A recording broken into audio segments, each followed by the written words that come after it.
I'm Aron Cramer, the President and CEO of BSR. And as we look back on 2010 and also look forward, it's clear that the sustainability challenges are growing more complex and more interesting and also more promising.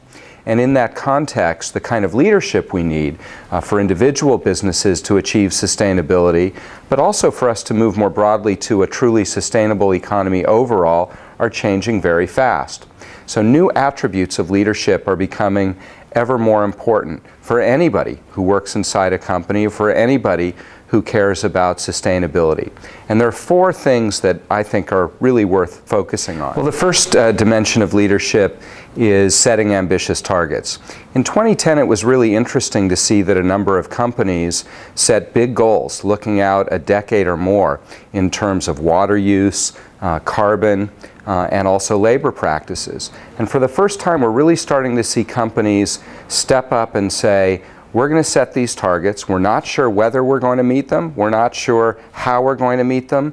But setting out that picture of a future is really important, because that's how we drive the kind of change that we want to achieve, that we think will build strong businesses, but also build the kind of sustainable economy that we're really looking to create. And this is a fundamental change, because for a long time, businesses have only wanted to commit to what they were certain they could achieve. And doing that might create an internal brake on what we're able to accomplish, and ironically enough, get in the way of achieving our goals. Second dimension of leadership is learning from the margins. And there's an old saying that goes, there are a lot of smart people in the world, and most of them don't work for me.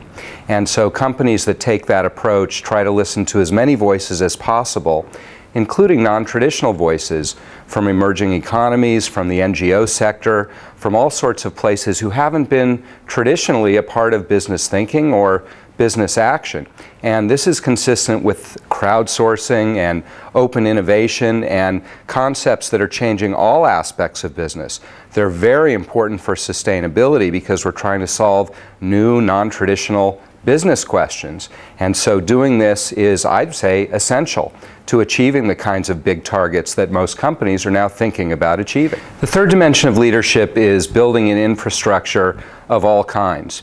And when we talk about infrastructure, we're not talking about bridges and buildings necessarily, but social infrastructure, policy infrastructure, the kinds of systemic situations and conditions that are necessary for an individual company to achieve its goals, because no company, no matter how committed they are to sustainability, can achieve their goals if policy frameworks aren't right, if they don't build partnerships, if they don't build value chain solutions.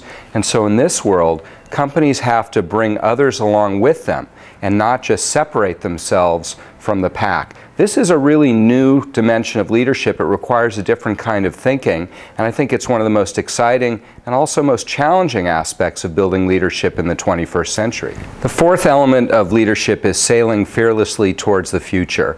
You know, we live in a world where things change hourly. The 24/7 news cycle is punishing. The Twitter sphere delivers feedback literally every second of the day.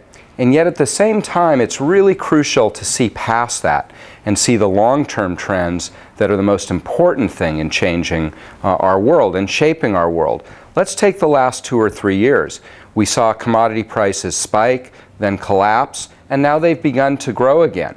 Now, we know that over the long term, commodity prices are pointed upwards, and companies that think about that long-term trend are going to be thinking a lot more successfully about how to position their companies.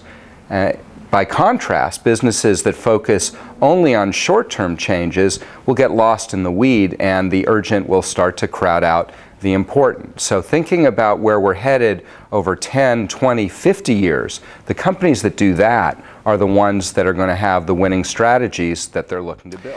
So the ultimate test of a leader in today's world, and I think this is going to be true in the years to come and even more so, is how a leader enables others.